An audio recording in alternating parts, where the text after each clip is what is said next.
नमस्कार प्रेक्षकांनो, शिवा मालिकेच्या आजच्या भागामध्ये आपण पाहणार आहोत की आता चोर पावलांनी सीडी लावून आशू आणि शिवा दोघेही आता वरच्या त्यांच्या रूममध्ये येतात. पण त्याच वेळेस आता दोघेही आतमध्ये जाता जाता समोर हाताची घडी घालून सीताई उभी असते आणि सीताईला बघताच आशू आणि शिवाला मोठा धक्का बसतो आणि रागाने आता सीताई ही शिवाकडे आणि आशूकडे बघू लागते.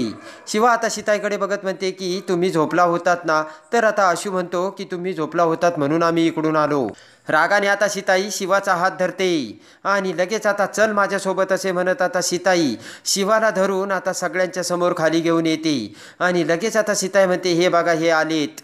आणि चोर पावलांनी वर जाऊन पुन्हा आता चोर पावलांनी सीडीवरून ते वरच्या रूममध्ये गेले आणि मी त्यांना पकडलं असे सीताई बोलते. आणि त्याच वेळेस आता भाऊ म्हणतात कुठे गेले होते तुम्ही. उर्मिला म्हणते की शिवा काय चाललंय तुझं हे सगळं.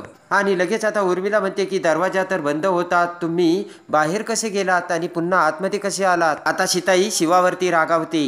सीताई म्हणते शिवा तुझं हे काय चाललंय, घरात काय आहे, काय परिस्थिती आहे आणि तुला त्याबद्दल काहीच गांभीर्य कसं वाटत नाही. शिवा आता खाली मान घालते. रात्री अपरात्री असं बाहेर जाणं हे कितपत ठीक आहे शिवा.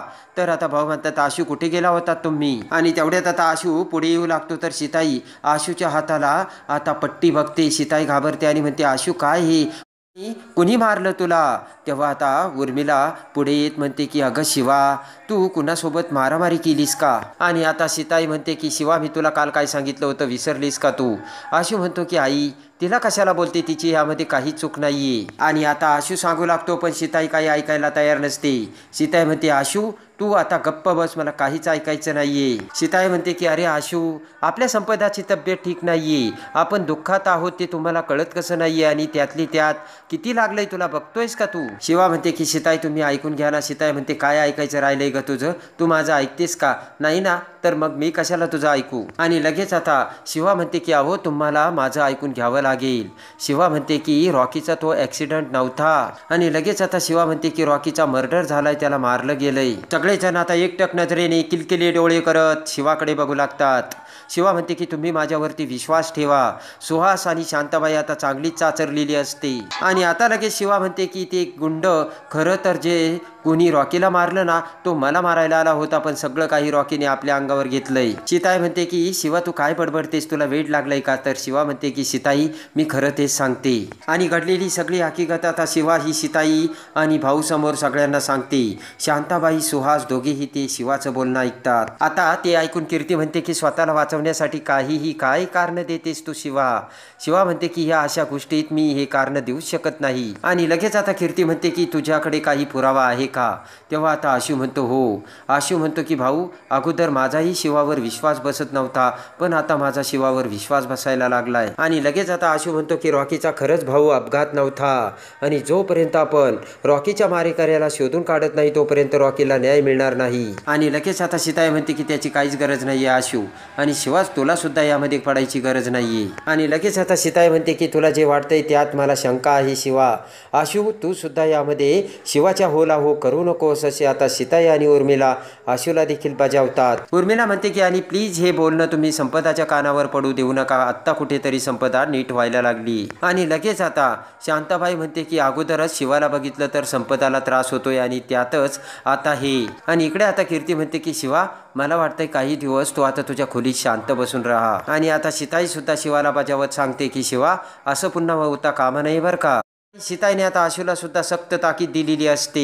आणि सगळेजण आता ताबडतोब त्यांच्या बेडरूममध्ये निघून जातात. तर इकडे सुहास हा तिरक्या किलकिल्या नजरेने आता शांताबाईकडे बघतो. इकडे आता दुसऱ्या दिवशी सीताई ही तिचं सगळं आवरून स्नान संध्या वगैरे करून आता देवासमोर येते. देवाची पूजा अर्चा करून सीताई आता देवाला अगरबत्ती लावते आणि देवाची प्रार्थना करते. तेवढ्यात पाठीमागून उर्मिला आणि संपदा ही तिथे येतात आणि शांताबाई देखील बाहेरून आता जाऊन ती आतमध्ये आलेली असते. लगेच आता पटकन आता सीताई ही देवीचा अंगारा आता संपदाला लावते. आणि तेवढ्यात आता शांताबाई म्हणते की संपदा आत्ताच मी बाहेर जाऊन आले आणि देवीच्या कृपेने लवकर तुला बरं लागू दे. हा अंगारा आणलाय, हा अंगारा लाव आणि हा प्रसाद घे असे म्हणत पटकन आता शांताबाई तो प्रसाद पुन्हा संपदाला खायला देते. तेव्हा त्यानंतर आता सीताई म्हणते संपदा बाळ जा आता तू आराम कर आणि संपदा निघून जाते. त्यानंतर आता सीताई म्हणते की शांताबाई शिवाला घेऊन या. शांताबाई तिच्या हातातला प्रसाद आता सीताईकडे देते आणि शिवाला आणायला जाते. आणि त्यानंतर आता शांताबाई शिवाला घेऊन येताच आता शिवा ही देवी समोर डोळे मिटते आणि देवीचे आता मनन करू लागते. तर आता सीताई ही शिवाकडे बघते आणि म्हणते की शिवाने डोळे झाकलेले असतात आणि शिवा देवीकडे आता पुन्हा डोळे उघडून बघते आणि म्हणते की का केलंस असं तू आणि रॉकीसाठी का नाही धावून आलीस. शिवा म्हणते की हे सगळं माझ्याबरोबर घडलं असतं तर चाललं असतं, माझा जीव गेला असता तरी चाललं असतं. आणि शिवा म्हणते की रॉकीची यामध्ये काय चूक होती. आणि आता सीताई शिवाला धरू लागते. तर शिवा म्हणते की सीताई थांबा, मी देवीची पूजा केली, देवीचा मान धरला, तिच्यासाठी सगळं काही केलं, पण देवीने काय केलं. रॉकी एवढा कष्ट करणारा मुलगा होता हे माहीत असून सुद्धा तू रॉकीच्या मागे का नाही धावून गेलीस देवी. आणि त्याचा साखरपुडा सुद्धा होत होता, सगळं काही ठीक होत होतं, त्याला सुखात राहण्याचा काही अधिकार नव्हता का. आता ससे शिवा देवीला बोलते. आता सीताई म्हणते शिवा तू आता शांत हो बरं, हे बघ तुला अंगारा लावला तर तुला बरं वाटेल. सीताई म्हणते हे बघ विधी लिखित आपण नाही बदलू शकत शिवा. आणि लगेच आता शिवा म्हणते की ना मी देवीचं मनन करणार, तिची प्रार्थना करणार, ना तिचा अंगारा लावणार आणि ना प्रसाद खाणार. ते ऐकताच आता शांताबाईला राग येतो आणि शांताबाई म्हणते की अगं काय बोलतेस तू शिवा. आणि बोट करत आता शांताबाई म्हणते की हे बघ शिवा प्रसाद खायचा म्हणजे खायचा. सीताई आता शांताबाई भडकलेली बघून शांताबाईकडे आवाक होऊन बघते. सीताई म्हणते की शांताबाई, आणि आता शांताबाई भानावर येते. आणि लगेच आता शांताबाई म्हणते की माफ करा पण अगं शिवा देवीचा प्रसाद आहे बाळा, असं नसतं करायचं, असे गोड बोलून पुन्हा आता शांताबाई तिचं जिरू लागते. आणि लगेच आता शांताबाई म्हणते की अगं तो देवीचा आशीर्वाद असतो, असं त्याचा अपमान करणं बरं नव्हे. शिवा म्हणते ठीक आहे ना, पण ती माझ्यासोबत असं वागली ना तेव्हा मी सुद्धा तिच्यासोबत असंच वागणार. आणि शिवा म्हणते की घेऊन गेली ना तू देवी माझ्यापासून रॉकीला लांब, तेव्हा आता जोपर्यंत रॉकीला न्याय मिळत नाही तोपर्यंत तुझा आशीर्वाद मला नको, असे शिवा देवीला सांगते. आणि रागाने शिवा तिथून निघून जाते. तर इकडे सीताई आता देवीच्या पाया पडते. आणि इकडे शिवा आता तिच्या बेडरूममध्ये येते आणि आशूला म्हणते आशू आवरला का. तर आशू आवरून तयारच असतो. आणि लगेच आता आशू म्हणतो काय झालं शिवा. शिवा म्हणते की मी डोळे जरी बंद केले ना आशू तरी सुद्धा रॉकीचं सगळं चित्र माझ्या समोर येतं, आणि काही जरी झालं ना मी आज ते शोधून राहणार म्हणजे राहणारच. आशू म्हणतो हे बघ आपण पोलिसांना सगळं सांगू, ते सगळं बघतील. आणि त्यानंतर आता इकडे उर्मिला ही किचनमध्ये येऊन विचार करत असते. तर शांताबाई आता पाणी घेऊन तिथे येते. आणि लगेच आता उर्मिलाला शांताबाई म्हणते की ताई मला माफ करा, पण काल रात्री मी प्रसाद घेऊन आता संपदाच्या रूममध्ये आले होते आणि त्यामुळे मी दरवाजा वाजवला तर संपदाला जाग आली का हो, आणि मी असं घाबरवायला नको होतं आणि त्यामुळे किती कलह झाला. तर आता उर्मिला म्हणते की काही काळजी करू नका शांताबाई, संपदाला व्यवस्थित झोप लागली. शांताबाई म्हणते की बरं झालं बघा, आणि ती मुलगी अगोदर बरी झाली पाहिजे, एकतर किती लहान वय आहे तिचं आणि त्याचाच तिच्यावरती किती मोठा आघात झाला.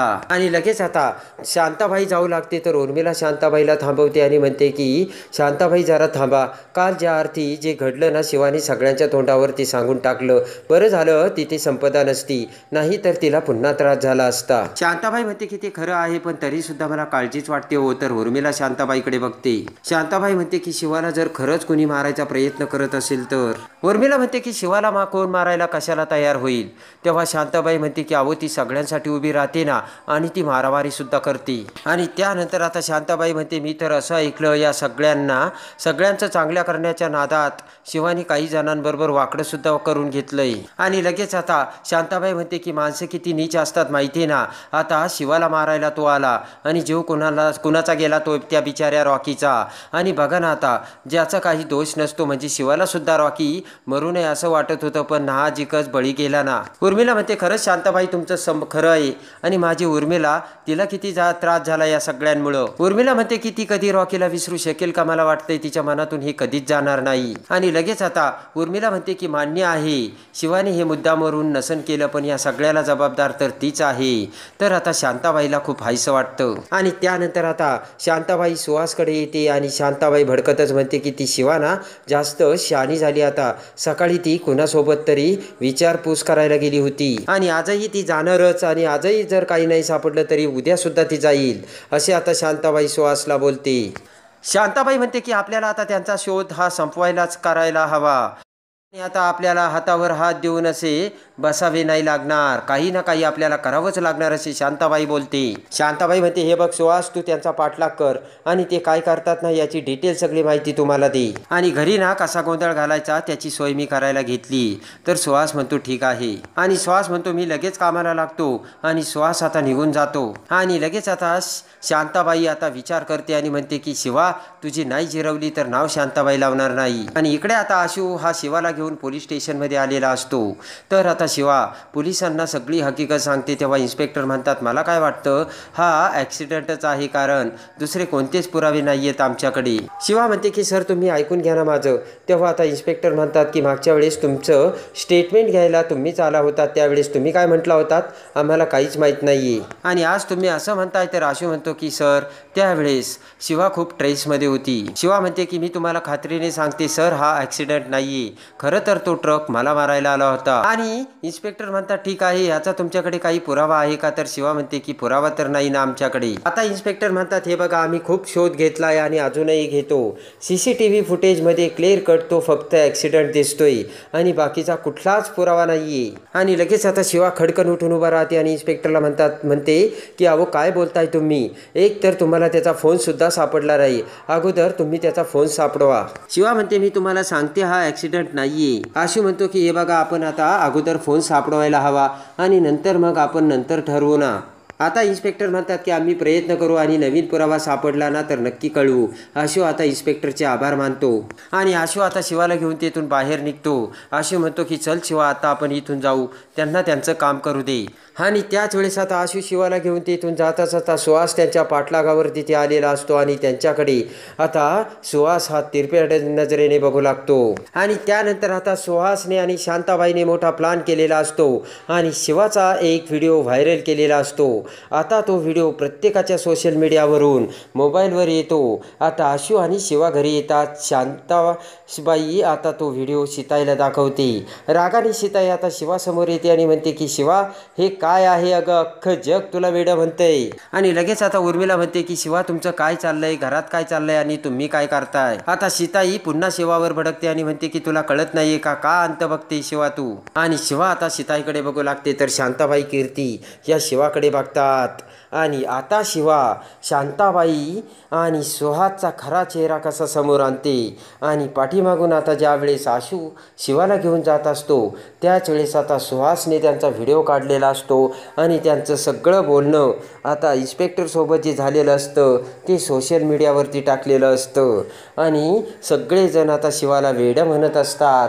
तेव्हा आता वेडे म्हणणाऱ्या शिवा आता शांताबाई आणि सुहासला धरून रॉकीचा खरा मारेकरी कसा समोर आणते आणि रॉकीला कसा न्याय मिळवून देते हे बघण्यासाठी आणि शिवा मालिकेच्या डेली अपडेटसाठी आपल्या चॅनलला लाईक करा, सबस्क्राईब करा.